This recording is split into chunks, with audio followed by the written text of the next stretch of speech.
Welcome to a very special episode of Hacks and Jacks. My name is Brett Ford. I'm joined, as always, by Scott Chu, and we're here in October talking about fantasy baseball. It's early. It's crockpot season. I've got chili cooking in the kitchen. The World Series is on. It's a great time to be alive. Scott, we're talking fantasy baseball. There's no better time to do it than October. Oh man, this is the time where you get to see a lot of baseball's best. Shohei Ohtani. If you didn't think he was the best player on the planet that ever lived already, you should now. Right? Between the pitching performances, like I thought Freddie Freeman said it best. He said our starting pitcher for tomorrow got on base 9 times today. Right? Like that's unbelievable. And like the Blue Jays are so much fun to watch. And, we're going to be talking about my ranks. My blurb on Vlad Guerrero Jr. looks really stupid if you've been watching the World Series, but I can defend it still to an extent. But it's really fun to see these guys just, on the biggest stage. You love seeing Vladdy be there. If you don't always get chances to watch Ohtani, you get to watch Ohtani now, see why everybody thinks he's the greatest of all time.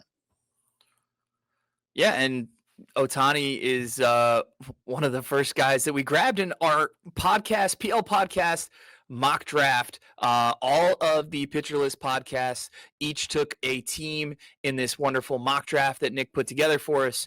We got the 2 spot.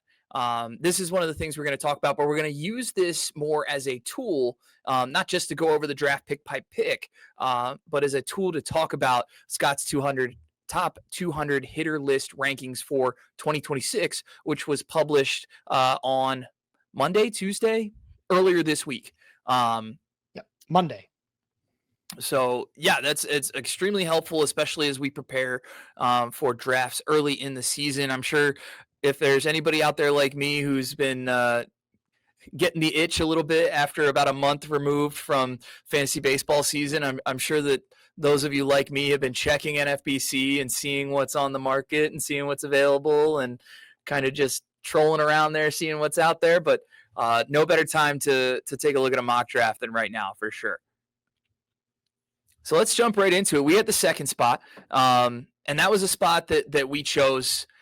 And looking at your rankings and your tiers, it was pretty obvious that we should probably take one of the top 2 spots because of how Judge and Ohtani separated themselves in the 2025 rankings and how they continue to be just their own tier in 2026.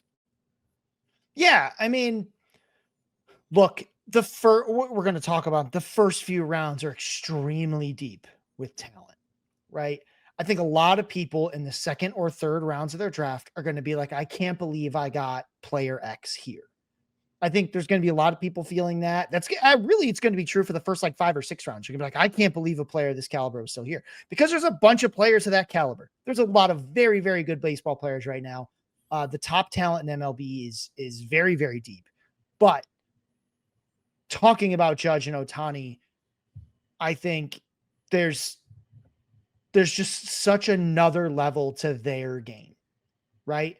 Like these other guys, you're like, hey, if everything goes perfect, he can touch 50 home runs. And with Judge and Ohtani, we're like, yeah, it's 50, right? It's just, it's 50 home runs, like baseline, right? That's unbelievable, right? Like there's a reason that if you wanted to bet on the 2026 MVP in both leagues, those are the 2 names, and everyone else gets little bits of like, oh, maybe. What about, hey, maybe. No, it's Judge and Ohtani. They're the top 2. If you pick 1st or 2nd, you can set your auto pick the moment you find out, right? It's either Judge or Ohtani. We picked 2nd. Eno took Judge 1st. I ranked Judge 1st. All throughout the season last year, I had Ohtani as number 1. I switched it to Judge. I think he's proven that a lot of those injury issues are behind him. Judge is going to have 3 weeks or so in the season where the New York media is going to go crazy thinking something's wrong with him. This happens every season. I swear to God, it's like clockwork. They're going to think something's wrong with him and that, oh, maybe this is it. He's breaking down, blah, blah, blah. And then he's going to go and have like the best month of baseball that anybody has all season, right? Like that's just, it happened in 2023, 2024, 2025. It happens every year because look, he's a big dude. He swings a lot. And if one little thing gets off, it's, it's not a compact swing, right? I mean, he's 6'7". He swings the bat very hard. And so if something gets a little off, there's holes in it. Strikeout rates have always been high. Zone contact rate, he's one of these guys. He's one of the very few players that can survive with a zone contact rate that's often under 80%. And that's because every time he does touch the baseball, he sends it about 1,000,000 miles an hour, about 1,000,000 feet from the plate. So I do take Judge first. I think I take Ohtani second. I think, I don't think Ohtani's stealing 50 bases again. Right. I think 20 is about where it is. Judge steals some bases too. And like Judge's ratios will be better than Ohtani's throughout the season because he just takes more walks. You can mix it all together. If you took Ohtani first, especially in like a daily league where he's just one player, it's specifically daily points leagues. Daily points leagues, Ohtani has to be number one where he's one player. Because as a starter, he will almost always outperform himself as a hitter on that one day. And then in categories leagues, you kind of get to pick your poison, right? Do I need the hitting stats more? Do I need the pitching stats more? Because he's only going to pitch about once a week. And then in weekly leagues, Ohtani is just a hitter, right? Like you're just going to start him as a hitter. That's where you're going to get the most value. So, again, we can argue all you want about the top two, but there's not a third name in that discussion. Don't get cute. Those are the two names, 1 and 2, Judge Ohtani. Yeah, and you talk about daily points leagues. In my daily points league, it's an ESPN format. Ohtani had nearly double the points of the top hitter. I think he had somewhere between 850 and 900 points for the season, where the top hitter was somewhere around 550. So, we're talking a significant gap back when he was pitching in a full-time role. So, just be aware he's a good pitcher and the second best hitter, right? Like that's two players in one. And again, in points leagues, most points leagues will give a lot more points for a start for a pitcher that's halfway decent than they will for a hitter, unless that hitter just goes off, right? Like there's some argument about, early in the playoffs, Ohtani hit 3 home runs and then threw like 6 point something innings with 10 strikeouts, right?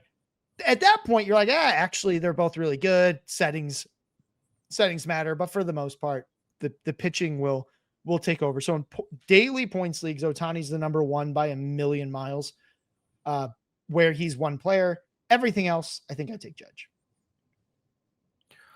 Let's just quickly go over kind of the draft format, the format that we were drafting for just before we really dive into the strategy that you and I talked about and dove into for this mock. We were drafting as a head-to-head categories league, 5x5 with no corner infielders, no middle infielders, only 3 outfielders, and a relatively short bench.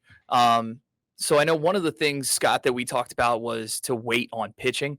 I think some of that was because of your expertise mostly in hitters and having the expansive knowledge that you have on hitters and hitter stats. I think that played to our advantage in this draft, certainly. But then just pitching is so volatile, and to draft pitchers early, 5-6 months before they're even going to take the mound in spring training is super scary for me personally. And I'm happy to just accumulate hitters in the early rounds like we did here.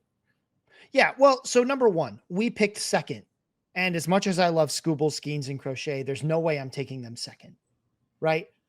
If Crochet had gotten back to us in the second round, I may have lobbied to do that. But those 3 guys are worth drafting in the first 2 rounds. Scooble, Skeens, Crochet. If you want to hear more about why, you can go listen to Nick's podcast, although Nick also waits on pitching.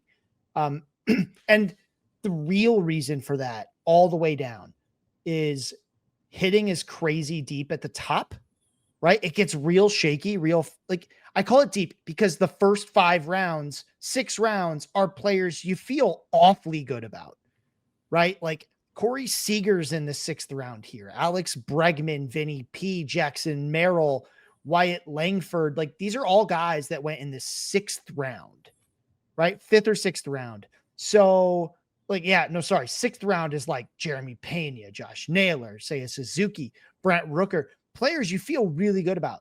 You want as many of those hitters as you can possibly get. And there's not very many pitchers early on who are going to shake me off from taking one of these top hitters, right? Like, Vlad Guerrero Jr. may very well go in your 2nd round.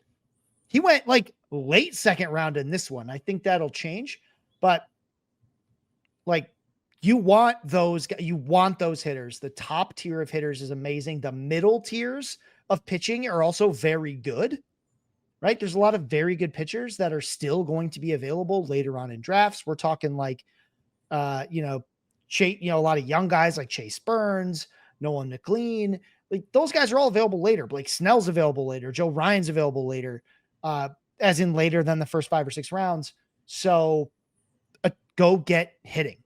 Go get all the hitting I'm generally speaking, unless you're at like the back of the 1st round, where you're going to get 2 shots at Scooble Skeens Crochet. If you want to take one of those, that's fine. At least mock that way once to see what that's like. But otherwise, go get the hitters. There are so many good ones. Yeah, absolutely. And I love the way that we accumulated them in the first 3 rounds here. After taking Ohtani 2nd overall, we came back at the 2-3 turn and grabbed Cal Raleigh as our catcher, and then Pete Alonso as our first baseman with picks 23 overall and 26 overall, respectively. And those are both guys in tier 4 of your rankings. Alonso at 14th overall, the 14th ranked hitter, Cal Raleigh 15. A lot of power there, and we really juiced up our home runs, RBIs, runs scored, and I don't even mind our batting average with those 3 guys as our foundation. Yeah. So 2 things. Number 1, weekly leagues batting average, it's pretty random, right? Like, over the course of the season, you'll find it, but week to week, it's very random. And these guys, especially like power hitters like Alonso, Ohtani, Cal Raleigh, a little bit less. He just hasn't shown this quite as much, but like when they're hot, their batting average is great, right? They have weeks where their batting average is amazing and weeks where it's really bad. So you take the good with the bad. We can balance that out later. But yeah, 3 legitimate 50 home run potential guys right off the top. Because is there power available later in the draft? Sure, but it comes with a lot more warts, a lot more risk. I think power is one of the categories I really don't want to have to be chasing at the end because of how many negatives I have to take to get it, right? Like, we took Joe Adell way later, right? That's just like, that's extra power, right? Which is cool. And we took him probably too early, but with Joe Adell, you're also being like, yeah, my batting average is going to suck. I think that my runs scored aren't going to be very good. There's a lot of things I'm not going to get, but I will get home runs. It's just that maybe that's all I get, right? Alonso, Raleigh, Ohtani, our following pick, Riley Green, that's at least home runs and RBI. The runs scored are good for all of them. The batting average is not nearly as bad as you think, right? None of them are like 210 hitters, right? They're like 240, 250 at worst. That's Alonso and Raleigh. The Green and Ohtani can be even better than that. So yeah, none of them run though. So that was the big thing early on. When we did our first picks, I'm looking at the board for these first 4 rounds. And I'm thinking like, at pick number 2, I have to take Ohtani. I get some steals there. The following pick is Cal Raleigh because I don't like, I don't want to go after what Eno did, which is Jazz Chisholm. I go, no, I don't want to do that. I want power. And it didn't have any speed. So I was like, all right, let's see what comes back. Right. Maybe a guy who can run a bit comes back. And they didn't, right? I didn't want CJ Abrams. And so we have our next 2 picks and we take Alonso and Green. And so by this point, I never go into a draft saying I'm going to punt steals, right? But by this point, we're 4 picks in. We are awesome across the board, except for speed. And that's when in a category league, right, where it resets every single week, I'm no longer thinking like, hey, I'm going to prioritize steals. There are a couple rabbits later in the draft that I thought about to be like, well, this guy keeps it, keeps me in the running for that. But again, like all the negatives that come with them are generally not worth it to me. So I was like, screw it. What if I just keep picking guys that don't run, right? Instead of taking dropping down a tier to get a guy who runs, I'm just going to keep picking best hitter available, knowing that stolen bases isn't something I'm going to win every week. And I don't care. I got 10 categories, right? Stolen bases is 1, and stolen bases has the least correlation to any other stat on the hitting side, right? It doesn't really correlate that well to runs. It doesn't correlate well to batting average. It doesn't correlate to like anything. It correlates to what manager you have and how aggressive they are. That's about it. And they're fluky week to week, right? Because it's all about the battery you're facing. Even the most aggressive teams don't run on every battery, or at the very least, they pull way back on how much they run. So screw it. I will punt steals at the drop of a hat. I don't plan to do it, right? Because if I'm drafting in the middle and the guy I want is Elly De La Cruz, all of a sudden I'm in the race for steals, right? And so I'm like, all right, well, I better win this category because I got a real good head start. But if I don't, I'm just like, all right, screw it. I'm gonna just hit. Yeah, it's kind of looking at the draft board. We're kind of did the complete opposite of what Eric Samulski did at the 7 spot, where he took Elly De La Cruz, Jackson Churio, and Bryce Turang as 3 of his 4 top picks. Like, he's going to win stolen bases every week, which is great. But like you said, there's 9 other categories that you got to go out and win. So we'll have to wait and see if he recovers from that later in the draft or not. And how many home runs does he got? Yeah, that's the other thing. He's certainly not as many as we do. Living up to the name. Those 3 guys are like Ohtani and half of Cal, right? So it's like, again, those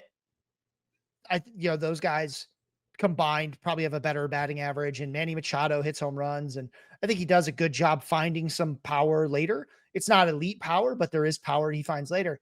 But yeah, I love starting out with all the power I need, because then I've got flexibility later to take some of those ratio guys to, hey, if I want to take a Chandler Simpson, I can take a Chandler Simpson and think, yeah, well, I'll play him when I know he's starting. I'll play him when he's up against teams that give up base runner or like give up base stealers, and get all my steals that way, right? He steals 2 or 3 bases in one day. I'm like, all right, good enough. You can win stolen bases many weeks without that many of them. A couple of guys that I know were in our queue when we took Pete Alonso in the 3rd were Yordan Alvarez and James Wood, obviously 2 more power guys. You have James Wood on the show sheet as someone who seems very interesting to you, had a great first half, kind of fell off with the strikeouts peaking in the second half. What do you think about Wood coming into 2026? Yeah, and actually, I have Pete Alonso ranked. He ends up being ranked my 14th best hitter. He actually ends up being ranked better than Cal Raleigh by 1 spot when all the dust settled. So I guess you could have flipped these around. Eno wasn't going to take Cal. And we'll talk about catcher in a little bit. I think catcher is an incredibly interesting position with how deep it is, but also, Cal Raleigh specifically, I don't expect him to repeat his 60 home runs, but the amount to which he outperformed every other catcher is really interesting. It's like the 2, 3, and 4 guys combined end up like the same value as Cal Raleigh.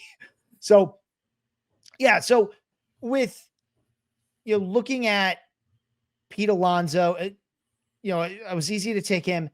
But if you think about last season, after the first half, I actually had James Wood in my top 10. And unfortunately, what happens with James Wood, and if you look at the article, I put this graph out there for you. Strikeouts are the thing you saw on the box score. You saw the strikeouts, crooked number, felt like every single game. And what happens is James Wood has never been good at hitting breaking balls, but at the start of the season and for much of last season, he was very good at making decisions against breaking balls, right? So he was very good at knowing when not to swing against breaking balls. And when he did swing, he tended to swing at breaking balls he had a chance at. Again, he was very bad at making contact with them, but when he did offer at them, he had a shot, right? This falls off a cliff in the second half. It's steep. He goes from a like top 75th, 90th to 75th percentile decision maker against breaking balls for the first half of the year down to like a 25th percentile decision maker against breaking balls. Now, the beauty of decision making is it is purely mental. You do not have to get stronger to make good decisions, right? You don't actually have to do anything besides practice pitch recognition, right? And they have lots of ways to do this, including like between live pitching. They've got these cool like goggle things that hitters can wear and just try to like work on pitch recognition. All these things. I think, he'll continue to clobber fastballs. He'll continue to, do lots of things that are very good. The problem, and I mentioned this in the article, is he's going to eventually have to learn how to make those good decisions against breaking balls and hit the ones in the zone, right? He's got to at least be like not the worst in the league at hitting breaking balls in the zone, because every pitcher at the major league level can throw breakers for strikes. They all can do it, right? And especially when you start looking at like the bullpen, they all do it a lot, right? Like it's heavy, like the league is heavy breaking balls. They throw them for strikes. So I think the league figured this out, that James Wood had this weakness. He didn't have it early on, but he developed it. They attacked it hard. If he fixes it, he goes back to being, this is a top 10 caliber talent that you're going to get quite a discount on because of how ugly that second half was. Again, he can fix this. There's a lot of risk. Asking guys to get better against breaking balls is one of the hardest things you can ask them to do. And that's what we're asking James Woods to do. James Wood needs to be better at it.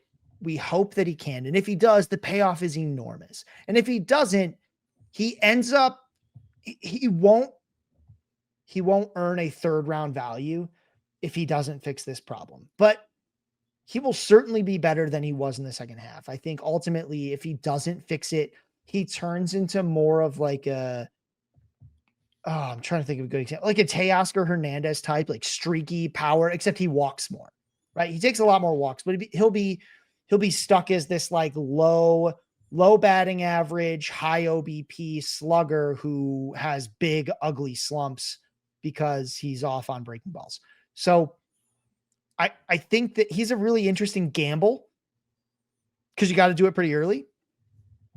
I think it'll be at least in the third or fourth round, maybe the fifth. I'm very willing to take that gamble. Like we didn't, because we had Alonso. And we don't really need to take a risk on power when we have Ohtani and Raleigh already. But if, I think the team that did take him this week in fantasy, I think they did a nice job because Bobby Witt is sort of a risk for power. That might only be 20 home runs again. I'm not sure he gets back to 30. Vlad Guerrero Jr. in the regular season seems to top out at around 30 and might hit less, right? I know he's having a great playoff, but that is a super flat swing that Vlad Guerrero has, right? It's really, really flat. And so it's hard to hit home runs that way. And so when he's on, he is able to hit them with some regularity, but he goes long droughts without them.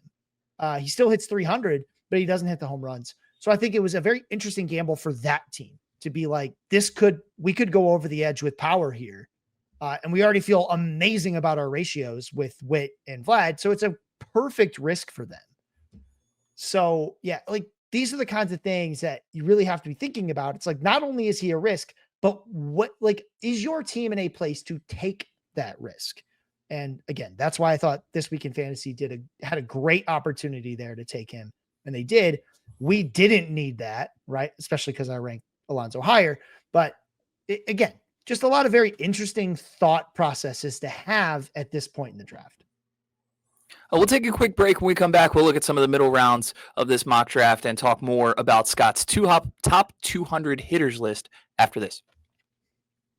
Welcome back to Hacks and Jacks. I'm Brett Ford here with Scott Chu, talking about the Pitcher List podcast mock draft that all of our podcast teams participated in over the course of the last couple weeks. Actually, it was a slow draft. It took a little while, but to get everybody together to do this event was really cool. And I think it provides some excellent information.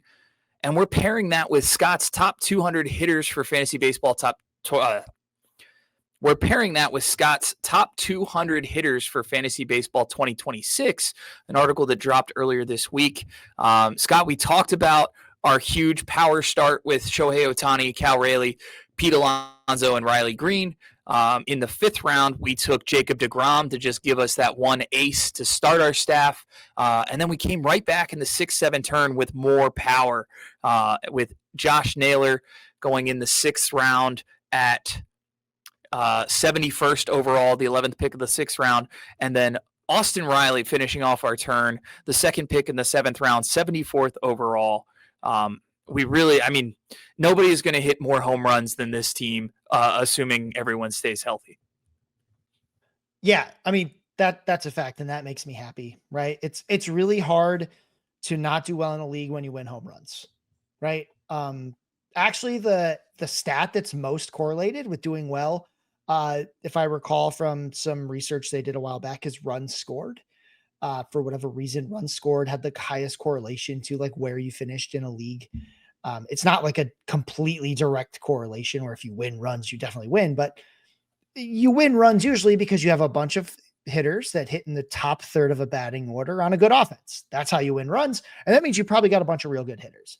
So anyway, Josh Naylor is one of my favorite players. You have to understand that from the moment he joined the Seattle Mariners, Josh Naylor was tied for the lead in stolen bases on that team. Josh Naylor has 2nd percentile sprint speed on the same team as Julio Rodriguez, if you'll recall. Josh Naylor was actually tied for the most stolen bases on that team in July. He was on that team for 5 games. Like, Josh Naylor, that dude is all hustle and effort, right? Like, he's 5'10". He is basically the same size as Willians Astudillo, if you remember him. He's roughly, if you've been watching the World Series, Josh Naylor's roughly the same size as Alejandro Kirk, except he had 30 steals. 30. Again, stolen bases are extremely manager specific, right? There's a lot of places Josh Naylor could go that won't want him to run, right? If he ends up in Detroit, they don't really run. You end up in like the Reds. The Reds don't run nearly as much as they used to. That's why Ellie De La Cruz's run numbers come down. It's because Tito Francona doesn't run that much, at least compared to their previous manager, right? Manager, like Steals is very manager dependent. I think Seattle would be smart to bring Naylor back. I think he was a great fit for their team. I think that he fills a position for them that they really haven't had a lot of success finding a guy for.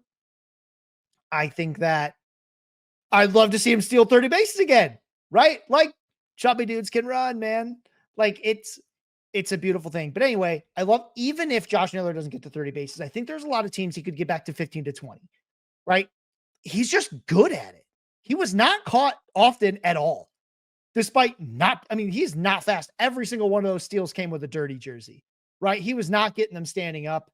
He wasn't sliding in easy with his feet. It was hands, belly, just grinding on dirt to get these stolen bases, but he can do it. He can do it very effectively. He's going to hit for a good average. His home run power is a little bit fluky, even though he hits the ball very hard. He doesn't always get it in the air as much as you'd like, but yeah, Josh Naylor is a great all-around hitter. I rank him. Let's see, how high did he end up on this? So Josh Naylor, I ranked him 25th, actually one spot ahead of James Wood. And again, that might fall if he goes to a team that doesn't run, right? Again, Tigers are an easy example. If he landed on a team like the Tigers, his ranking would fall a bit, right? Maybe a tier. That's probably about how much those 10 to 15 steals would be worth. But if he's on an aggressive team, 25th almost feels light. Yeah, love that shout and loved that draft pick. I was so excited when he fell to us. Even though we already had a first baseman on our roster, I did not care. I was excited to nab Naylor in the 6th round. At the 8-9 turn, we went Nick Pivetta to shore up our pitching rotation. He just, to me, seemed like the most consistent pitcher at that time. Ahead of Blake Snell, Spencer Strider. Just a guy that I thought we could rely upon as our SP2. And then I think we might have had an oversight. We went Jacob Wilson to fill our shortstop hole. He was shortstop number 12 off the board. But one of the guys that I think we missed was Geraldo Perdomo, who went about a round and a half later in the middle of the 10th to on the wire. And he's a guy who you have ranked in your top 30 going into top 2026. Tell me why. Because I messed up. So there's a very there's a very valuable exercise here in doing a draft without projections, doing a draft without pre-ranks, right? It's really hard to understate how much the early projections like Steamer and the BAT and ATC affect ADP because most people use them, and site rankings, right? So site rankings have a huge impact on who gets taken when. So yeah, we really should have taken Perdomo there. I think Perdomo is a very interesting player because it's really hard to get a feel for where he's going to be. I'm very excited to see where Kyle Bland's projections come out on Perdomo. He hit more home runs than he had in his entire major league career before that. He like doubled the amount he ever hit in the minor leagues. I mean, this was really out of nowhere.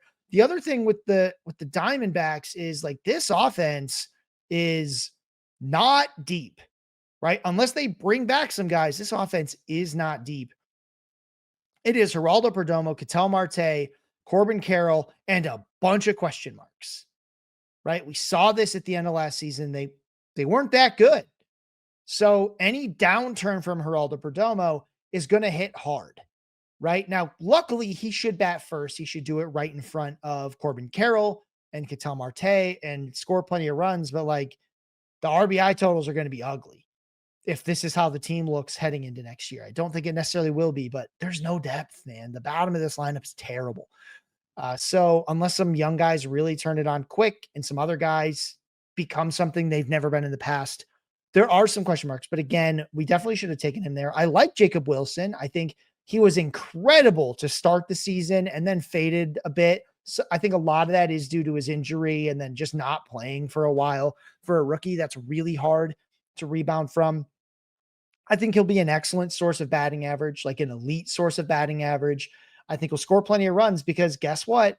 The A's are still playing in a minor league park next year, right? The Rays aren't, but the A's are. So they have probably the best home field advantage in the American League. So that'll help a bit. The top of that offense with Nick Kurtz has gotten a lot better. We actually didn't see Wilson and Kurtz at the same time and both be good at the same time. So I'm very interested to see how that turns out. And before we get too far, I do want to take one quick step back because I forgot to mention Austin Riley and third base. So shortstop is a position where we waited and we took like the last starting shortstop. It should have been, probably Perdomo, but everyone in your league will likely have a starting shortstop by like the 6th round, 7th round. We were last by quite a bit. And that's because I knew people were going to be patient at shortstop after that, right? Because they already had one. And this league doesn't use middle infield. So I've got shortstop. Now I'm just looking at best hitters or other positions. Third base is tougher because you get a lot of question marks at third base really fast, right? Like Zach Neto is a back end starting shortstop. And I feel pretty good about him. You know what I mean? Like 20 home runs, 30 stolen bases, decent batting average. Yeah, his team stinks, but like he's good. Corey Seager, like as long as he's healthy, he should be much, much better. Bo Bichette had a rebound year. Jeremy Pena is still going to lead off for the Astros and he should be pretty good. Like those are back end shortstops, right? And that's because like the rest of the shortstop pool gets real risky, right? You get Perdomo in there. He's good. And then it's like, do you think Trevor Story can do this again? Can Jacob Wilson find what he had? Can O'Neal Cruz be anything like he was in the first half? And then there's an even deeper pit after that, right? I rank a bunch of shortstops, but there's a stark contrast between shortstop number, let's say like 10, 11, 12, and the guys that are available even just like 3 or 4 rounds later. right? Are there some stable options toward the back? Sure, right? Dansby, Swanson, Willie Adamas, if you think he can do another second half surge, they're there, but it's not it's not comfortable. Third base is even worse. So with third base, we took Austin Riley, who has been very disappointing in each of the last 2 seasons. Injuries have shortened both of them. Um, if he's healthy, I mean, this was a guy who was a lock for 30 home runs and hitting 280 and driving in 100. And he's been far from it the last 2 seasons, but that late in a draft at third base at a position where it's like there's not a whole lot left, right? Do you think Isaac Paredes can stay healthy for a full season? Do you think Eugenio Suarez can do this again? Can how far can Matt Shaw go hitting 85 miles an hour on average? I don't know. So if I'm going to take a gamble, why not the guy who's done it before, right? And who's on a team. So who's done it before is like Suarez, Chapman, Riley. Riley has more upside than all of them. So we take Austin Riley. You need a plan at third base coming into drafts, though, because the position thins out incredibly fast. And you don't want to be the one relying on like Royce Lewis or Jordan Westberg and just kind of seeing what happens.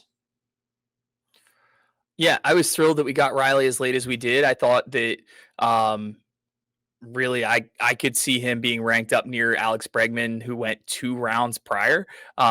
So thrilled to get Austin Riley in the 7th. Like we said, we went Pivetta Wilson. And then we got to a part of the draft that felt a little bit more dicey. We went Brandon Nimmo at the end of the 10th round, pick 119 overall. And then Brandon Woodruff on the end of that turn. A couple guys with some question marks, but at this point in the draft, I think that both of them are solid. And then we turn around at the end of the 12th and we grab Joe Adell, who you touched on earlier. A couple guys in this section of the draft that I think maybe if we had constructed our roster a little bit differently in the early rounds, this is kind of where that second tier of catchers behind Cal Raleigh is going. You have Ben Rice, William Contreras, Shea Langoliers, Hunter Goodman, all kind of going in this cluster 9th, 10th round. I think now would be a great time to touch on the landscape of the catcher position and kind of what you're looking for if you're not grabbing Cal Raleigh early. Yeah, so there's like there's a couple I tier, like basically if you look at these ranks, you'll find almost all the catchers are together, right? Catchers real deep, folks. So we take Raleigh early. He's going to go in the 2nd or 3rd round of most drafts for single catcher leagues. And then there's going to be a bit of a gap. And then you're going to see Hunter Goodman, Shea Langoliers, Wilson Contreras, a bunch of guys go. And I think coming into drafts, you need to sort of decide, right? So I'll tell you kind of how the tiers of catcher break down if I'm just looking at catcher. So number 1, that's Cal Raleigh. Tier number 2, that's going to be Hunter Goodman, William Contreras, Ben Rice. And then there's like a little bit of a gap. Then there's Shea Langoliers and Will Smith, a little bit of a gap. Sal Perez, Ivan Herrera, Drake Baldwin, Augustin Ramirez, bit of a gap. Alejandro Kirk, Yainer Diaz, Gabriel Moreno, Francisco Alvarez. All those names I just said, I think most people in a 12-team league would not hate having as their starting catcher on draft day. There's legit 14. And if you're, a rookies guy and you like a little bit of risk, Samuel Basallo is my catcher number 15. Dylan Dingler, catcher number 16. JT Real Muto, 17. Wells, 18. There's 22 catchers in my top 200. Right? Like there's probably people listening to this going, "Oh, well, you haven't said anything about Kyle Teal." Kyle Teal makes the cut, right? 22 catchers in my top 200, which means in 2 catcher leagues, it's an incredibly interesting position. We're not going to talk too much about that right now, but in single catcher, I think you can either decide, right? Like I want the best catcher. Like I want a Ben Rice, William Contreras, who should be fully healthy, a Hunter Goodman, or, I want one of those guys. Or you can say, I'll take the best value, right? Which generally means the last one. You just keep waiting and see if somebody slips too far. Like I think the team that got Ivan Herrera like 2 rounds after Agustin Ramirez and all that, like the guy who got Will Smith a round later than Shea Langoliers and Hunter Goodman, they all probably feel great about how this all worked out, right? Because like, oh, I just waited and I got a pretty darn good catcher with a ton of upside. Um, yeah, we've never had this many catchers getting this many plate appearances and doing this well with them. We've been talking about it for years that like, oh yeah, the position is getting deeper. Like Sal Perez goes incredibly late. Drake Baldwin goes too late here. You're going to get a good catcher. The question is, do you want to lock in your catcher or do you want to take a chance at a high upside catcher late? And some of that is going to be how the draft comes to you. Some of it's going to be how you like to manage that position, right? Because streaming catchers is going to be really viable, right? So it's like, hey, you know what? I'll take a chance on Drake Baldwin, see if he brings his rookie success into year 2, see what happens. I'll take a chance on, like I think Sal Perez will generally go earlier in drafts than he did in this one. But even then, it's like, yeah, I'll take another chance on Sal Perez and, see how much is left in the tank. Hey, Yainer Diaz got off to a slow start last year, but he was much better after that. That's a great floor catcher, right? But it's nothing like it was even 3 or 4 years ago when being a really good catcher gave you so much more value over anyone else. That's just not the case anymore. So the biggest thing to think about though is plate appearances, right? Like if you go too long, you'll probably come up at about 40 games short of where other people are at their catchers. Like Cal Raleigh plays 150, 160 games, right? Hunter Goodman's going to play just about every day. William Contreras plays just about every day. Will Smith is a tough one because he doesn't. It gets interesting with the playing time, but there's lots of catchers, folks. So many. And understanding how you want to tackle it right off the bat is going to give you a bit of a head start. Where again, I think there's a very viable strategy to say, I'm not looking at any catchers for the first 10 rounds. Not going to do it. I think you can still end up with a very good catcher. In this draft, I think you would have gotten Sal Perez. But there's also a strategy where it's like, hey, you know what? Cal Raleigh fell to me in the second or third. And I want all those stats. The fact that he's a catcher is icing on the cake. So yeah, Ben Rice, another guy. I think if you want to target a catcher early, that's a really good name to look at. Ben Rice and Hunter Goodman. And if you can't get one of those, if we hadn't gotten one of those, we would have waited and we would have gotten the last starting catcher. We'll take a quick break. When we come back, we'll talk about the rest of our draft and a couple other positions of importance here after this break. Welcome back to Hacks and Jacks. I'm your host, Brett Ford, here with Scott Chu. We're recapping the Pitcher List Pods mock draft that we all participated in. Each podcast team took on a slot in the draft. We drafted second, loaded up on bats early on, and then got to this section of the draft where we drafted 8 consecutive pitchers. And I think that's a testament to just how much pitching is available in this portion of the draft. And I mean, it was from round, 13 to round 19. We just hammered on that pitching, just taking arm after arm. And I think we have a really quality staff that we've built up, a lot of ceiling here with young guys like Hurston Waldrip and Connolly Early, as well as some decent floor with guys like Gavin Williams and Jack Flaherty. So just, Scott, a testament to how much pitching is available at this section of the draft, how deep pitching goes, and how important it is to grab those elite bats early. Nobody during this portion of the draft took more hitters than pitchers. And that's smart. You don't want to be in that position. There's tons of them, right? Like so many guys, if things work out just a little different, this is where you found Shane McClanahan and Noah Cameron and, Hunter Waldrop and Jack, we took Jack Flaherty, and that's where Lodolo went, and Trey Savage went in this range, and a bunch of closers. Like there's a lot of really, really interesting, viable pitching here, right? Nathan Eovaldi goes in this stretch. That's what I want to be looking at. I want to just get all this pitching because the hitters that go in this range are nothing like the guys that go early, right? Even if you're the biggest Colson Montgomery fan and think that he has some shot of repeating what he did over 61 games, which I don't think it's impossible. I think that it's weird to see a guy be so successful selling out for power and not really have a lot of repercussions for that. He does at the very end, the strikeout rate gets a little high.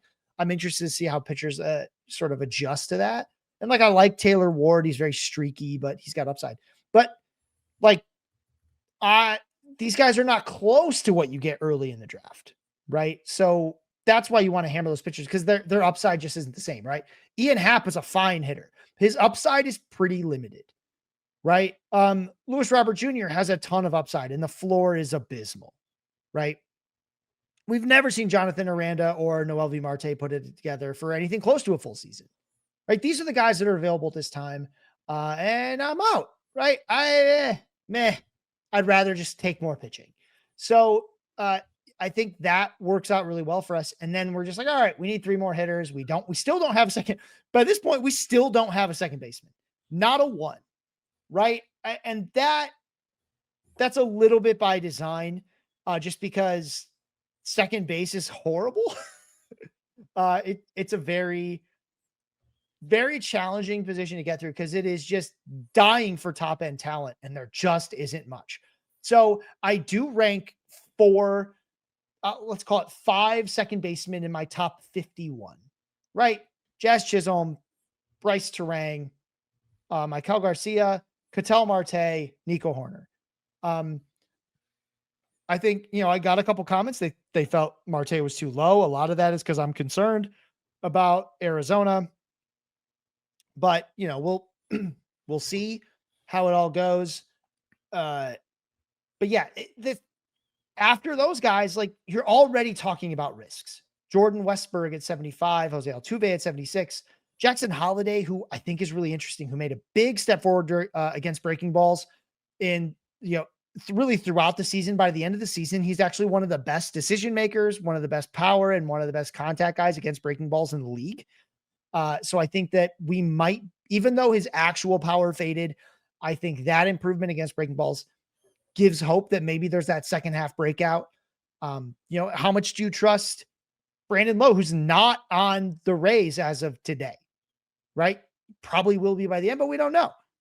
We've got Ozzie Albies, who's mostly been terrible, right? He was the 34th best second baseman in the first half, and then all of a sudden turn on the second half. Do you believe in that? Right? It gets real ugly real fast. So we took Bryson Stott, who I rank as my 16th second baseman. Luke Keeshaw's in that range, Gleyber Torres. The ceiling on second baseman is so low that I'm very willing, especially if I'm not in a good spot to grab like a Michael Garcia or a Bryce Terang or a Ketel Marte or something like that. I'm just going to wait until one of these guys slips way too far. I think I would have liked Jackson Holiday. He just went a little bit earlier than I was ready to take him. I think we were, let's see what exactly was going. Yeah, he goes, we took Joe Adell. I may have rather had Jackson Holiday in that spot. Oh, it went the other way. So we didn't have, so Jackson Holiday gets taken in that round. So it's like, that would have been nice to get Jackson Holiday. But because we didn't, I was like, all right, let's go get a bunch of pitchers and I'll wait. I'll wait, and I'll take Bryson Stott, right? Which is fine, right? And if you don't get Bryson Stott, you might get Luke Keeshaw, you might get Gleyber Torres, you might take a chance on a Caleb Durbin. I think a guy who, I don't remember if he gets drafted here, but a guy who's very interesting if the Yankees don't change much, if they don't sign someone, Jose Caballero, right? I think he's a guy who, if you need steals, it'll be late. He's probably going to be a starter for them. Why not take a chance, right? Hey, maybe Colt Keith has a good spring, right? They're still named, like, Brendan Donovan is not a terrible player and he can be useful in stretches. Like, you're probably going to end up streaming second base if you don't get one of these early guys, or you keep waiting and see if, like a Kevin McGonigal as a prospect makes the team, right? He'll shoot up boards and is eligible at second base. So if you miss the early ones, just wait, man. Just wait on second base. Yeah, and even a guy like I'm looking for um Otto Lopez in this draft board, and I'm just not seeing him. Maybe it's because he's not labeled as a second baseman, um, but I think Otto Lopez might have gone undrafted, and he's another Yeah. name in that middle range that I'd be very interested in as well. Yeah, by the time I was done with these ranks, I had Otto Lopez ahead of Stott. I mean, we're talking by like 11 spots, which at this point in the draft is sort of nothing. But Stott steals more bases. And I was like, well, if he does kind of break through, hey, maybe he gives us a boost there that makes us competitive some weeks in that. But yeah, Otto Lopez wasn't drafted. He'd be someone potentially interesting. Hey, if Brett Batty wins a full-time job, he's going to be kind of interesting. Lennon Sosa was solid all year. He wasn't great, but he's got 20 home run pop. And I mean, who else are the White Sox going to play? Right? They don't really have another option. So yeah, there's options. Like they're not exciting. The upside is nothing. Again, nothing like what we see in the other positions. Right. So I know I say have a plan for this position, have a plan for that position. Um, at second base, I just would say have a few targets. Have like 3 layers of targets, right? Uh, like for me, I probably wasn't really that interested in Jazz or Terang based on the build we had. So I was like, well, I won't take them. Let's see if Mikel Garcia or Ketel Marte slip a bit. They didn't. I'm not going to chase Nico Horner. I don't really need like Westbrook, Altuve. Oh, we'll see if we can get to Holiday. Holiday didn't work out. So then I was like, all right, we're just waiting and waiting and waiting. We're going to wait. We're going to take it all the way through. And that strategy at second base, I think will serve you very well. Is just have layers where, and it's okay to skip layers. You can be like, you know what? I want to shore up every other position. And I'm looking at the second base pool and seeing the guys that are outside the top 100 at second base. Ceddanne Rafaela and Otto Lopez and, Jorge Polanco and Bryson Stott and Luke Keyshaw and Gleyber Torres. And I might say, you know what? I'm going to skip all the top second basemen and focus on other positions. And I'm happy with one of those guys, right? Maybe 2 of them even. Who cares? Yeah, and I think in single catcher leagues, outside of maybe catcher, second base is going to be the least drafted position, certainly. And so I think that lends itself to the point you made earlier about streaming that position and being able to pick up Otto Lopez off the waiver wire and to pick up Jose Caballero potentially. So I think that's a great shout there. And waiting on second base certainly worked for us in this draft, and hopefully proves to be a viable strategy as the offseason continues. I loved Gleyber Torres, but I think, when they saw Gleyber Torres where they took him and then how much longer they could have waited to get Polanco or Stott, it's like, maybe I should have,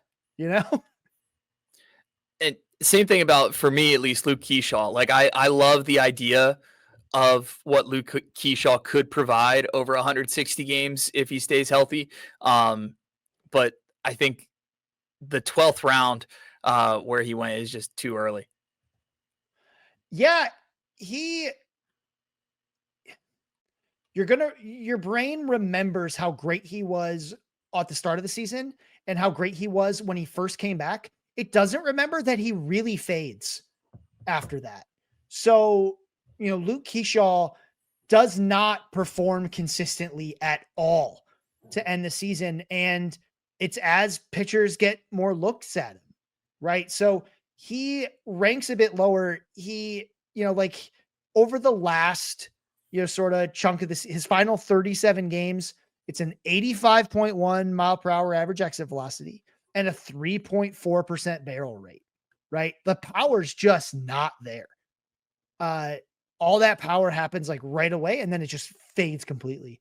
So could he rebound from that? Absolutely. He's got a whole offseason with the major league coaches to figure this out. But it's a lot more risk than it feels like. It is an upside play, but what that upside is probably not what you saw in those small samples. It's probably like, a hedge between that, where I think like his upside is like a solid second baseman as opposed to a top 5 second baseman. Although again, the top 5 at second base isn't that hard to break into. And his floor is losing playing time to Edward Julian. Well, not Edward Julian, but his floor from a fantasy perspective is streaming second base, Fair enough. which is fine. You'll be fine. We'll talk about our last two hitter picks of the draft. Just a couple of bats that seemed really interesting at this point in the draft, kind of lottery ticket type of guys. And both of them, at least at the end of 2025, were New York Yankees outfielders. Dominguez will certainly be back for the Yankees next year, but Trent Grisham, not sure where he's going to end up. Talk to me about Dominguez and Grisham and why those were names that popped off the sheet to you. So these are two guys that their value is very likely to change as the offseason goes on. But as of today, Jason Dominguez is probably the best leadoff hitter that the Yankees have that they would actually use in that spot. Leading off for the Yankees is a very valuable place to be. That is where Trent Grisham made all his money, right? Trent Grisham just is coming off a 30 home run season. He's got decent power. He can play the field still a little bit. He's not very good at it like he used to be, but he can still do it. He's going to be a valuable free agent commodity. He's going to land somewhere. He's going to bat in the middle of a lineup somewhere. It's probably not going to be quite as sweet as hitting leadoff for the Yankees, but he's also not likely to get platooned elsewhere. Whoever's going to give him that contract is likely going to make him play every day to earn that money because he was not making a ton with the Yankees. So they were fine platooning him, and they never really felt great about their leadoff situation all season. Jason Dominguez, though, he's a switch hitter. He's got the speed. He could break out. And again, this is outfield, right? If it doesn't work out, move on to the next lottery ticket. I think if Jason Dominguez goes into camp and through, a lot of spring training games, looks like the leadoff hitter, he's going to be drafted much higher. Leading off, again, hitting in front of Aaron Judge and Ben Rice, and when healthy, Giancarlo Stanton and Jazz Chisholm Jr. will get you to score a lot of runs. And it's a friendly park to hit in. So I think he could be a very exciting player, assuming he keeps that role. And then with Trent Grisham, it matters a lot where he goes, but he should be hitting in the middle of a lineup somewhere. And again, I think it's something that if you weren't following Trent Grisham as much last year, you might remember these like long spells where he loses playing time and wasn't always so good. But yeah, he ends up hitting 30. I mean, he hit 34 home runs last season. So if I can use one of my last picks to get a guy coming off a 34 home run season, like, yeah, sure, it came with a 235 batting average, but who cares? He gets on base plenty, right? A 348 OBP. Again, it's the best season of his career by far, right? It is twice as many home runs as he had ever hit in a full season. So I'm not sure I necessarily expect him to do it again, but he did do it. And why not take a flyer to see if he can do, 30 home runs again and be a decent back end outfielder for you? He certainly was worth that last season, finishing as the 30th outfielder, which is also the 77th batter because outfield is ridiculously deep.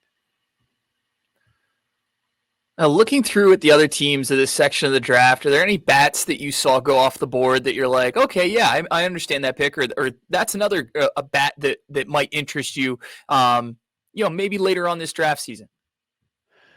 Yeah, so we mentioned Caballero. He was, he's taken in the second to last round. I mean, if you forget to get a shortstop, Dansby Swanson is there at the end. And he's not exciting, but you know exactly what he is, and it's not the worst floor in the world, right? I think he's an interesting pick at the end if you just haven't gotten one. We're going to be hearing a lot about Tristan Casas. This is a one-time, like, top 5 hitting prospect in baseball to a guy who, like, his team won't necessarily say he's the first baseman going into next year, despite there being no real competition on the roster, right? Even if you're the biggest, like, Romy Gonzalez fan, like, you think it's going to be Casas if he can stay healthy, which he has yet to do. Samuel Basallo is DH only in some formats, depending. I think I have to double check, but no, he's probably got the most power coming out of the minors. Him and Bryce Eldridge, who went around before. There's a ton of power there. They're interesting guys in the back if you did not get enough power early. And then I think the pick that I don't know if I had the guts to do would be Jordan Lawler, because man, he didn't look good last year, but I know there's a talented player there because too many smart people tell me he's very good. We just haven't seen it in the major leagues, and I'm not sure he has a position. But, again, if he wins one, he could be really interesting. Oh, and then Christian Walker was taken at the very end. He was a lot better in the second half than he was in the first. That it's a pretty good value there. I actually rank him inside the top 100 hitters. The power really shows up in the second half. So that was good. But he is going to be 35. The walk rates come down. It's a decent, I don't remember so their other first baseman is Jonathan Aranda, and I really like that kind of combo, right? Like if I'm going to take a risky first baseman, I might as well go grab another one for the back end of my bench. I only need one of them to hit, right? And I didn't pay very much for either one. So we took Bryson Stott. Part of me wonders if instead of drafting the homer, picking Casey Mize at the very end, I went and should have double tapped second base to be like, I just need one of these guys to work out. I need one of them to start hot, right? That's all. Or maybe a third baseman in case something happens to Austin Riley and I want to, try to back up and say I'll take a lotto ticket and see what happens. But there's not a ton of that at third base. There's not a lot of lotto tickets towards the end of the draft. Just a lot of boring. Maybe a Sal Stewart would be interesting. He was incredible in the minor leagues. Had, hit 5 home runs his first 18 major league games. I think he should be the DH for the Reds, at least going into camp, unless they sign someone like Austin Hayes again, which they really don't have any need to do, but they might. So Sal Stewart might have been an interesting pick in the reserved round there, unless someone took him earlier, but he's a guy that should be available around that time. It's an interesting play. So yeah, I think there are some interesting names there, but again, these are lotto tickets. These are guys that I want starting the season on my bench. There are not a ton of starters available at the end, except for in leagues like Yahoo formats where you don't have a middle infield, you don't have a corner infield. You might be able to find a shortstop that could be a starter. Not a good one, but a starter, like Dansby Swanson. Yeah, you talk about lottery tickets at this time of the draft, and I feel like we'd be a little bit remiss if we didn't at least mention Kazuma Okamoto and Munetaka Murakami, both of whom will be potentially on a major league roster come spring. Just names to watch over the offseason.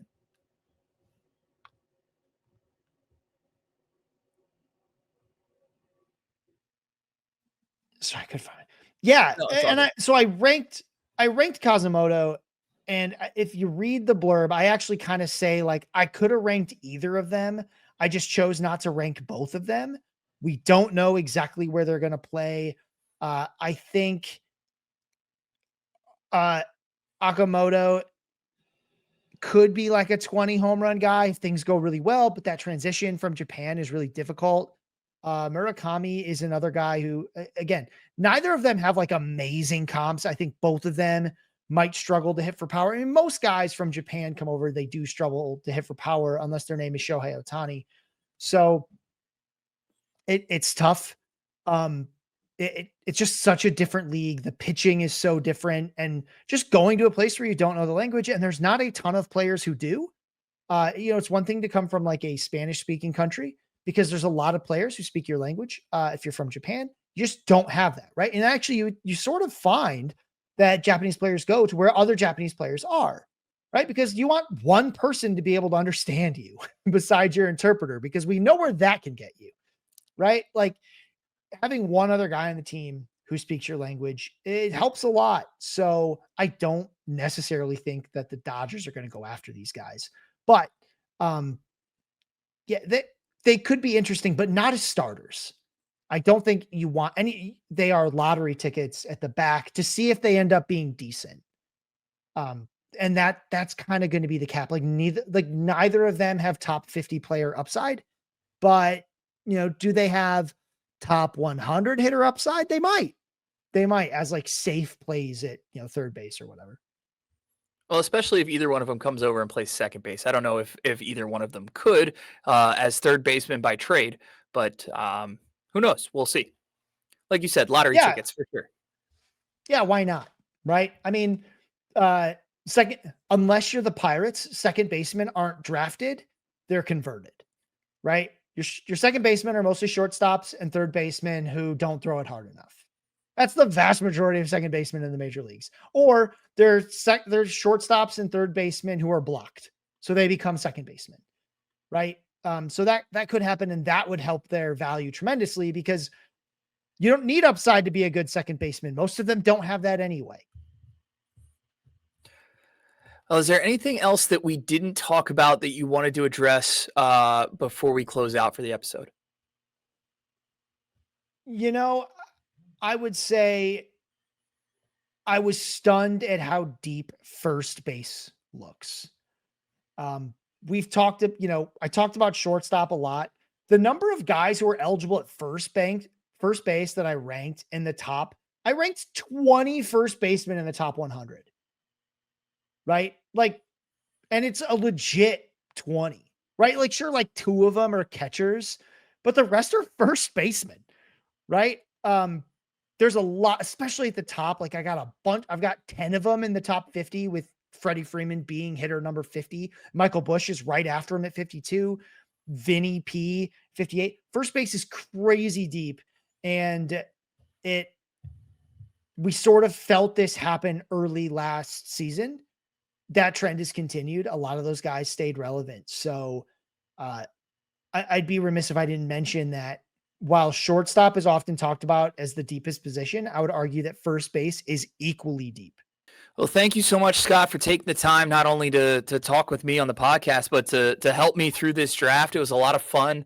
Not only talking shop with you and all the rest of the podcast teams, but to put together this team, I feel really good about the way it turned out. And if you look at our roster, there is not a hitting core that is better than what Hacks and Jacks put together, in my opinion.